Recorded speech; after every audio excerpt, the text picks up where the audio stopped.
You think she even understands a damn word we're saying?" Griffin Reed didn't bother to lower his voice. His smirk, sharp and predatory, cut across the polished walnut table, reflecting in the candlelight like a distorted mask. Across from him, Corbin Sterling, a man built from confidence and bespoke suits, let out a low chuckle. It was the sound of assured victory. "Doubt it," Corbin replied, swirling a tumbler of amber whiskey. "But hey, $1 billion buyout for a silent geisha doll? I'll take that deal any day." That's how it started. Not with the clink of glasses or the signing of papers, but with a poisoned dart of a sentence, fired in a room too high up for the rest of the world to hear. It started in a gilded cage, a private dining room at the apex, perched atop a spire of glass and steel that pierced the San Francisco fog. This wasn't merely a restaurant, it was a statement of arrival. Chandeliers cascaded from the ceiling, not like lights, but like frozen waterfalls of crystal. The marble underfoot gleamed with a low, amber light, and through the floor-to-ceiling windows, the city sprawled below a glittering tapestry of ambition and dreams. The air inside was heavy with exclusivity, thick with the scent of roasted quail, truffle oil, and the kind of bourbon that cost more than a monthly car payment. Here, in this cathedral of capitalism, a historic partnership was supposed to be forged. Instead, it became the battleground for an unspoken war, a war of glances, of silences, and of the ancient, ugly prejudice that power often mistakes for insight. At one end of the long, curved table sat the architects of this assumption: Corbin Sterling, CEO of Sterling Dynamics, and his CFO, Griffin Reed. Corbin was the king, broad-shouldered and possessing a perfectly timed grin that had charmed its way through boardrooms across the globe. Griffin was his executioner, younger, hungrier, his dark suit and flashy watch betraying a desperate need to prove he belonged. Together, they were sharks in human skin, circling, calculating, and utterly convinced of their own dominance. And across from them sat the woman they believed they were about to conquer, Anya Mori. She was the founder and CEO of Mori Interlink, a Tokyo-based titan in neural interface technology and surgical robotics. A billionaire in her own right, a pioneer who had built an empire from scratch. But tonight, in this room, she was simply the mystery. Her silver hair was pinned in an elegant, severe knot. Her dress, a deep indigo silk, flowed around her like still water in a midnight lake. No jewelry, no makeup. Her presence was her only adornment, and it was more than enough. She was calm, unreadable, a fortress of quiet dignity. Her aide, a nondescript man in a simple suit, sat slightly behind her, offering soft, brief translations when necessary. But mostly, Anya Mori listened. Her silence was a vacuum, and it made the men twitch. And then, of course, there was Alara Vance. No one noticed her. Not really. She was part of the room's machinery, a ghost in a crisp black uniform. With a lean frame, almond-shaped eyes, and the posture of a dancer, she moved with an economy of motion that was its own form of art. She was refilling wine glasses, clearing plates, a silent ballet of service. Her name wasn't on the guest list. Her voice wasn't meant to be heard, but her eyes and ears missed nothing. She saw Corbin's condescending smiles. She heard the restless, impatient tap of Griffin's expensive shoe under the table. She observed Anya Mori, stoic and regal, holding her ground in a room designed to make her feel small. Alara wasn't just serving dinner. She was watching a siege. Every smirk, every snap of the fingers, every whispered insult that they thought was drowned out by the ambient jazz. But Alara heard it all. She heard the dismissal of Anya Mori as an exotic obstacle on their path to conquest. What they didn't know, what they couldn't possibly conceive, was that the quietest person in the room was not the woman they were trying to buy, but the one who was pouring their wine. And she understood far more than just English. This wasn't just another power play at a negotiation table. This was a story about the underestimated, the overlooked, and the profound power of those who refuse to be erased. The battle lines were drawn in invisible ink. The room looked like luxury, but beneath the surface, something cold and sharp simmered. This wasn't a dinner, it was a test. And no one, not even the men who thought they were administering it, knew who was truly being tested. Not yet. Alara Vance had always known how to disappear. It was a skill learned not in the hushed halls of the apex, but through the subtle, persistent lessons of her life. She learned it in classrooms where she was the only black girl, in department stores where security guards followed her instead of greeting her, in job interviews where the smiles were wide but the phone calls never came. At the apex, invisibility was part of the training. Seamless service, quiet steps, eyes down. Make the guests feel like royalty without ever acknowledging the hands that served them. But Alara didn't always live in the shadows. There was a time when her world was saturated with color, texture, and sound. A time before she understood what it meant to be other. That time was in Osaka, Japan. The clink of a porcelain dish against the walnut table sent a ripple through her memory, transporting her from the climate-controlled chill of the apex to the humid, vibrant heat of a Japanese summer. Her mother had been a mid-level diplomat, stationed at the consulate for nearly a decade. Alara's formative years were not spent in the concrete playgrounds of America, but on cobbled temple paths, her small hand in her mother's as they fed the greedy carp in the castle moat. She remembered the drone of cicadas, a sound so constant it became a form of silence. She remembered folding paper cranes in a quiet schoolroom with children who never once asked why her skin was a different shade of brown or why her hair coiled into tight, beautiful spirals. They simply taught her the words for friend, sunshine, and thank you. She learned Japanese before she learned sarcasm. She learned the cadence of respect embedded in every honorific, the subtle language of a bow, a gesture not of subservience, but of mutual acknowledgement. That world, with its profound sense of harmony and place, had been hers. Then came the move back to the States for high school. Then came the jarring realization that her story was a commodity, but only when it fit a certain narrative. Being fluent in Japanese was suddenly an impressive party trick, but the praise was always tinged with surprise, as if the skill was incongruous with the person who possessed it. She learned that her intelligence would always be questioned first, that she didn't look like the poster child for academic excellence or cultural fluency. Now, at 24, Alara was a master of juggling. She juggled 2 jobs to pay for her tuition at an art college in Oakland. She juggled her silent dreams of being a painter with the harsh reality of student loans. She sketched on late-night train rides, capturing the tired faces of strangers, and served wine with a poise that came from an unshakable knowledge of her own worth, even if no one else in the room could see it. Tonight, watching Anya Mori, something dormant inside Alara stirred. She didn't just see a quiet billionaire being patronized, she saw someone fighting the same quiet war she fought every day. A woman who had achieved immense power, yet was still being reduced to a stereotype because of her gender, her accent, her perceived passivity.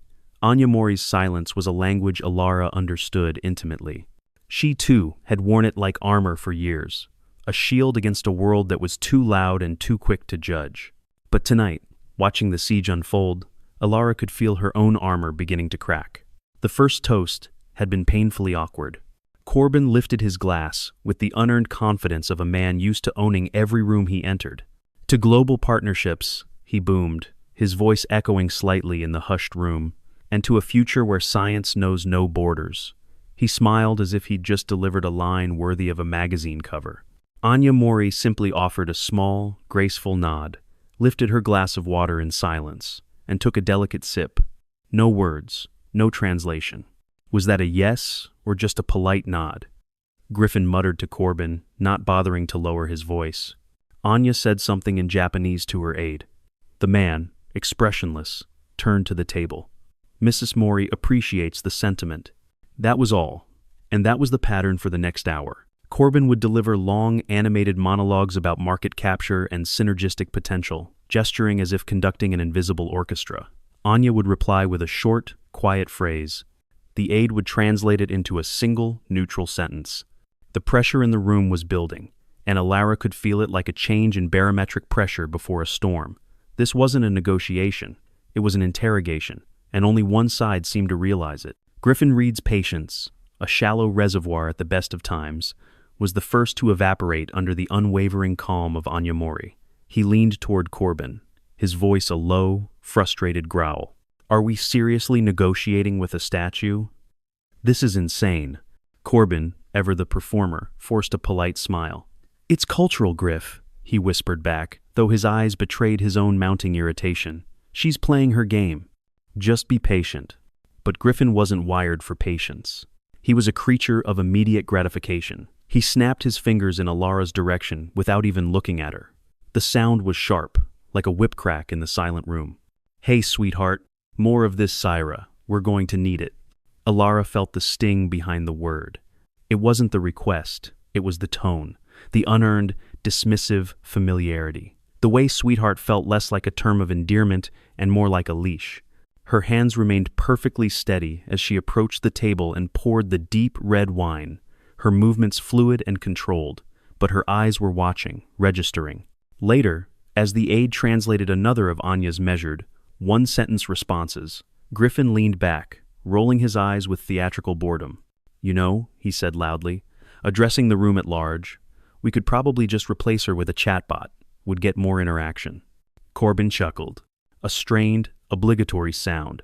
Alara saw Anya Mori's face. It remained a mask of calm, but Alara, a student of quiet expressions, caught the infinitesimal shift.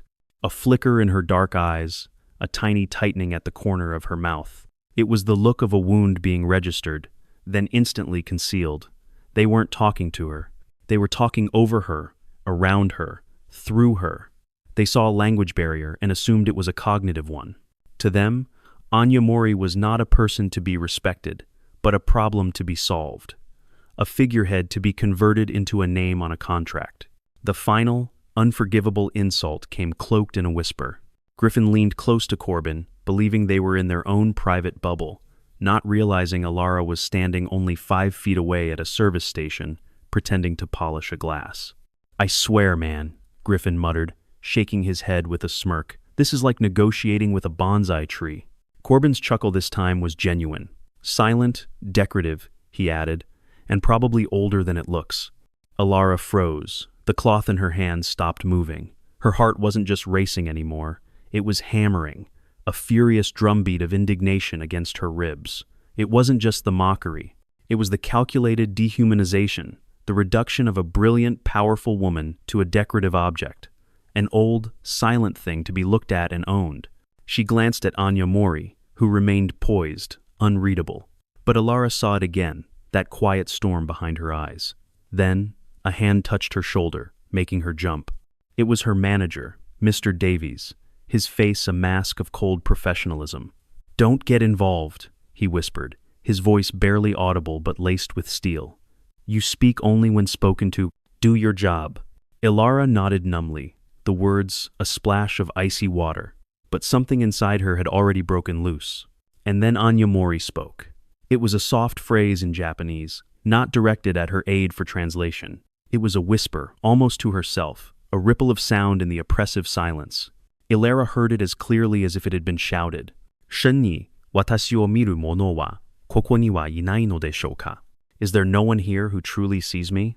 The words were not a question. They were a lament. And in that moment, Alara Vance knew this wasn't just cultural ignorance or corporate arrogance. It was a deliberate, systemic erasure of a person's humanity, played out over expensive wine and roasted quail. It was a scene she had seen in different forms her entire life, and she could no longer stay silent. The room had fallen into a peculiar stillness, the kind that follows a joke that no one finds funny. Griffin had leaned back, clearly pleased with his bonsai comment. Corbin was pouring himself another finger of whiskey, the smug look of a man who believed the deal was all but closed. The aide sat in professional silence, and Anya Mori hadn't moved. But then, softly, she spoke again. Just one sentence, not for translation, not for the men. It was directed into the space between them, a voice cast into a canyon, hoping for an echo.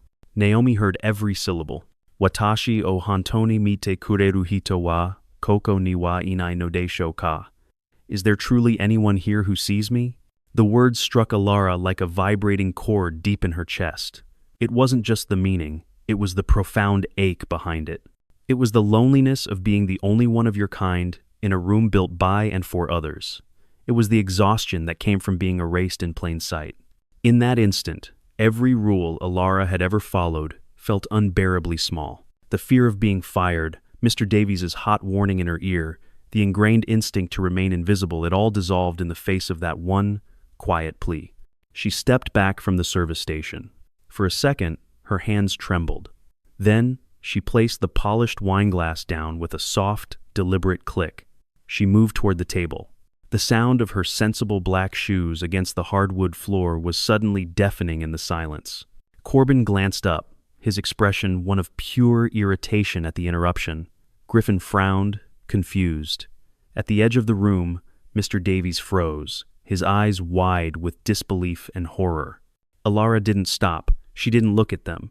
Her focus was entirely on the woman at the head of the table. She approached Anya Mori's side and bowed. It was not the shallow, perfunctory nod of customer service. It was a deep, formal bow from the waist, the kind reserved for elders, for teachers, for a sensei. It was a gesture of profound respect, a piece of the world Alara had left behind in Osaka, brought forth now as both a shield and a sword. When she slowly rose, she looked Anya Mori directly in the eye and spoke. Her Japanese was crisp, fluent, and imbued with a respect that had been absent from the room all evening. Mori-sama, watashi no mure o oyurushi kudasai. Hanasu beki de wa nai to shouchi shite orimasu. Shikashi, kono you na bujoku o mae ni chinmoku suru koto wa uragiri sono mono desu. Moshi oyurushi itadakeru nara, watashi ga otetsudai dekimasu. Mori-sama, please forgive my impudence. I know I am not supposed to speak, but silence in the face of this kind of disrespect is its own form of betrayal. If you will allow me, I can help. Corbin dropped his glass. It didn't shatter, but hit the table with a dull, heavy thud that seemed to punctuate the end of an era. Griffin's mouth opened, but no sound came out. The aide blinked, his professional composure finally cracking in astonishment. But Anya Mori's eyes widened, not in shock, but in recognition. It was the look of a sailor, stranded at sea, finally spotting a lighthouse through a dense fog. A slow, subtle warmth spread across her features. She reached forward and gently, her touch feather-light, rested her hand on Alara's arm. She whispered back in Japanese, "Watashi o mite kurete, arigato." Thank you for seeing me. And just like that, the entire gravitational field of the room shifted. Alara hadn't just spoken. She had detonated a quiet bomb of truth and decency, and the fallout was only just beginning to settle. The waitress had disappeared. In her place stood a queen's emissary. Anya Mori leaned back in her chair for the first time all night, a subtle relaxation of her posture that spoke volumes. Her eyes, however, never left Alara. She gave a single, almost imperceptible nod. It wasn't just permission, it was a transfer of trust, a handing of the reins. Alara straightened up, turning to face the two stunned executives. Her voice, when she spoke, was no longer the hushed tone of a server. It was steady, clear, and filled the room like a current of cold, clean air. "Mrs. Mori has requested that I translate her statements moving forward," she said, her gaze level and direct. "She believes it is time you understood the full weight of what's being said." Griffin managed a nervous, incredulous laugh. "Sure," he stammered, trying to regain some semblance of control. "Yeah, okay, let's hear it." Alara turned back to Anya. They exchanged a brief, quiet conversation in Japanese, their words measured and deliberate. Then Alara faced the table again.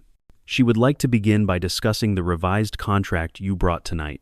Corbin, recovering slightly, reached into his leather briefcase and slid a folder across the polished table. "It's all there," he said, his voice tight, clean, straightforward, more than fair. Alara opened the folder. The room was so quiet she could hear the soft whisper of the heavy paper as she turned the pages. Her heart rate had quickened, not with fear this time, but with intense focus. She was no lawyer, but she had spent countless nights helping her mother proofread complex diplomatic briefs. She knew how to recognize the language of deceit clauses that sounded generous, but were lined with sharp edges. She flipped to section 7b, her finger tracing a line of text. Her eyes paused. "This clause," she said slowly, her voice cutting through the silence, "gives Sterling Dynamics unrestricted rights to renegotiate all intellectual property licenses post-merger. That includes the surgical AI that Mrs. Mori personally developed." Corbin blinked. "That's standard merger language. A formality." Alara shook her head, not breaking eye contact. "Number. It's intentionally vague. It allows you to sell off her foundational patents and strip the core technology from her company without her approval." Griffin waved a dismissive hand. "It's a safeguard, just in case market priorities shift post-acquisition. Alara didn't even grant him a glance. She continued flipping pages, her movements precise and unforgiving. Section 12, she announced, her tone sharpening. The non-compete clause. It's written so broadly, it wouldn't just prevent Mrs. Mori from starting a new tech firm. It would prevent her from consulting, from teaching, even from speaking at conferences. For 10 years. She finally looked up, her gaze sweeping over both of them like a searchlight. You're not just trying to buy her company, she stated, each word landing like a hammer blow. You're trying to erase her from the industry she helped create. The silence that followed was heavy and suffocating. Corbin's jaw was clenched so tight a muscle pulsed in his cheek. Griffin muttered something incoherent under his breath. Their swagger, their smug control, was dissolving before her eyes, evaporating like mist. And Anya Mori? She hadn't said another word. She didn't need to. Her face held the quiet, profound satisfaction of a chess grandmaster watching a checkmate unfold, one move at a time. Alara had cracked their code. The trap they had so carefully laid for Anya Mori was now sprung wide open, and they were the ones caught inside it. The air in the room had gone still, dead still. From the inside pocket of his blazer, Anya's aide produced a small, silver device, no bigger than a phone. He placed it gently on the table and pressed a button. First, only static. Then came Corbin's voice, sharp and unmistakable from a recording. Let's just get to the final offer. Cut out the incentive clauses for her team. We'll absorb her execs. She'll never know the difference. Griffin's laugh followed, full of arrogant confidence. She's lost in her own little world anyway. We feed her whatever we want. The translator does the heavy lifting. The audio was pristine, damning, echoing against the expensive wood and glass. Alara translated the essence of what had been said, even though the meaning was painfully obvious. They assumed she didn't understand, she said, her voice low but strong. They joked about manipulating the terms. They laughed about silencing her team. They planned to dismantle her legacy right in front of her, banking on her silence. Griffin shot to his feet, his face flushed with panic. You can't record private meetings without consent. That's illegal. Alara turned to him, her expression cool and steady. So is fraud. Corbin remained seated, but the color had drained from his face. He looked at Anya Mori, really looked at her for the very first time. He didn't see a bonsai tree or a doll. He saw a fortress, and she had just opened fire. The door to the private room slammed open, hitting the wall with a crack that made everyone jump. Alara barely had time to turn before her manager, Mr. Davies, stormed in. His face, usually a canvas of cold, composed indifference, was now flushed with a deep, mottled red.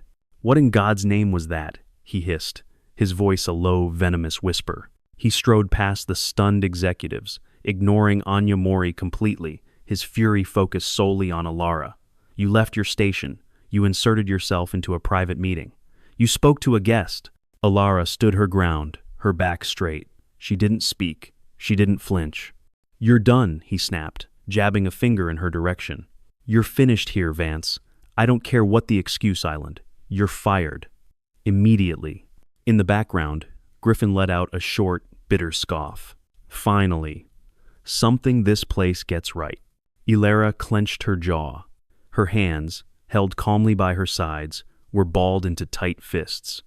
Inside, her chest burned, not with regret, but with the sharp, heavy feeling of a price being paid. She had done the right thing. She knew it in her bones. And this was her reward. Pack your things, Mr. Davies spat.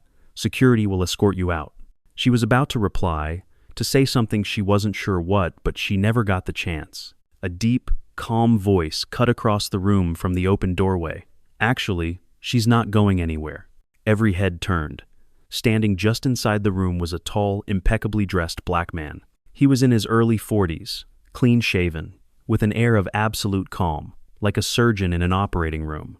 His navy suit was perfectly tailored, but didn't scream for attention. It didn't need to. His presence alone commanded the space. Julian Hayes, he said, stepping forward. His voice was smooth, but carried an undeniable weight of authority. Executive Director of the North American Innovation Alliance, and one of the key financial partners behind Mori Interlink's expansion into the United States. Mr. Davies blinked as if he'd been slapped. Corbin Sterling's face, already pale, turned a deeper shade of gray. "I've been sitting in the main dining room for the past 20 minutes, Julian continued, his gaze sweeping over the scene, watching this unfold, listening to that enlightening recording, and watching how each of you behaved." His eyes finally locked onto Mr. Davies. "You're not firing Alara Vance tonight. In fact, if anyone at the Apex has a sense of decency, she should be receiving a formal apology and a promotion." Mr. Davies opened his mouth, but no words came out. He looked like a fish gasping for air. Julian then turned his attention to Alara, and for the first time all evening, perhaps for the first time in years, she felt truly seen.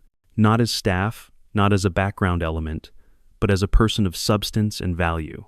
"You," he said, a hint of a smile touching his lips, "were the only one in this room who understood what integrity looks like." Ilara's throat tightened. The tension that had held her rigid for the past hour began to recede, replaced by a wave of overwhelming relief. The balance of power in the room had shifted again. Not because of money or a corporate title, but because one voice had found the courage to speak the truth, and another had possessed the power to make sure it was heard. The fight wasn't just hers anymore. The private room was quiet now. The air was still charged, but the suffocating tension had been replaced by a kind of stunned clarity. Mr. Davies had backed away from the table, his shoulders stiff with humiliation, before scurrying out of the room. Corbin and Griffin sat in silence, their power drained, their arrogance curdled into something almost pitiful. They were no longer sharks, they were just men in expensive suits who had been caught in a net of their own making. And in the middle of it all stood Alara.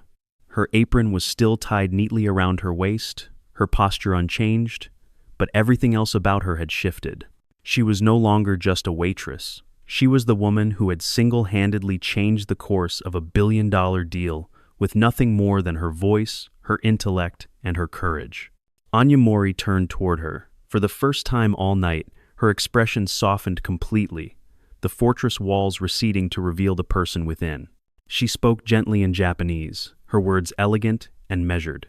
Alara listened, her chest rising and falling with each syllable, nodding almost imperceptibly. Then she turned to Julian Hayes and translated softly. Julian smiled and stepped forward. "Mrs. Mori has a proposal," he said, addressing Alara directly, though everyone in the room was listening. "She would like to formally offer you a position with Mori Interlink's global strategy team. Not just as a cultural liaison, but as an executive aide, someone who understands the unspoken, who listens between the lines." Alara blinked, certain she had misheard. The words seemed to hang in the air, surreal and impossible. "You'd be based here in San Francisco," Julian continued, his voice gentle but firm.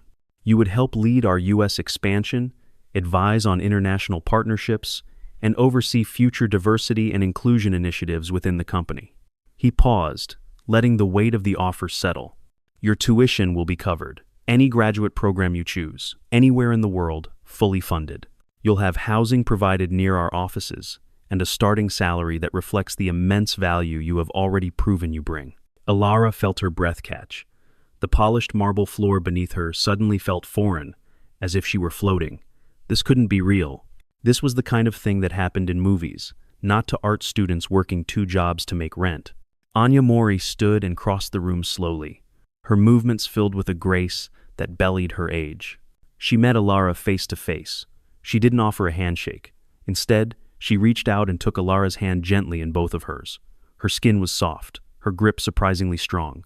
"You saw me," Anya said, her English soft and accented, but perfectly clear, when no one else did.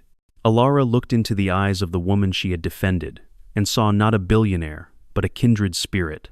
She felt the sting of tears, but refused to let them fall. She nodded, her voice caught in her throat. "I would be honored," she finally whispered. "Truly." Anya smiled, a genuine, radiant smile that transformed her entire face. "Then come with us, Alara Vance. We have work to do, real work." And just like that, the door that had been closed to her for her entire life wasn't just opened, it had been blown clean off its hinges. A new future was waiting, and Alara Vance was finally walking through it. The fallout was swift and brutal. Within 48 hours, news of the failed negotiation and the toxic environment at Sterling Dynamics leaked. Not from Anya or Alara, but through the intricate back channels of a tech world that thrives on gossip and schadenfreude. The recording, discreetly shared with legal counsel and a few key partners, inevitably found its way into the hands of corporate oversight committees. Valancourt's board acted with the speed of a guillotine. Corbin Sterling was asked to step down voluntarily in a closed-door meeting that lasted less than an hour. His golden parachute was shredded. His name was scrubbed from the company website by noon. Griffin Reed resigned 2 days later, citing personal reasons. But everyone knew the truth. The story was simple but powerful, a modern fable for the digital age. Two wealthy, arrogant executives, caught on tape trying to manipulate and erase the legacy of a foreign female founder, brought down by a black waitress who simply told the truth. Headlines didn't need much help. From server to savior, the woman who stopped $1 billion power grab. The internet called it poetic justice. For Corbin and Griffin, their reputations were tarnished beyond repair. Doors that had once opened automatically now remained firmly shut. They had underestimated one woman's silence and another woman's voice, and in doing so, they reminded the world of a truth they had long forgotten. This was never just a story about corporate betrayal. It was a story about visibility, about dignity, about what happens when the world assumes silence means weakness, and when it dismisses people because of how they look, where they're from, or the uniform they wear. Alara Vance was never just a waitress. She was a young woman carrying years of lived experience, a deep understanding of culture, and a quiet strength that most people were too busy to see. And Anya Mori was a billionaire, yes. But that night, she was also a woman being spoken over, underestimated, and reduced to a stereotype. Her ultimate power wasn't in her money. It was in her composure, her discipline, and her choice to wait, not for the right deal, but for the right person. Both women faced a room that tried to define them by what it saw on the surface. But in the end, they redefined the room. The truth is, most people don't see what's right in front of them. They see a title, a skin tone, a job description. They assume, they categorize, they move on. But the world changes, even if just for a moment, when someone stops and really listens. So, never underestimate the quiet ones. Never ignore the person clearing your table, answering your call, or sitting silently at the far end of a meeting. You have no idea what they know, what they've seen, or what they're capable of. And if you are one of those quiet ones, if you've ever felt invisible, undervalued, or overlooked, know this: your voice matters, your presence has weight. And one day, when it counts most, the world will finally hear you. Real power doesn't always wear a suit. Sometimes it wears an apron. And sometimes, the people you never thought mattered are the ones who change everything.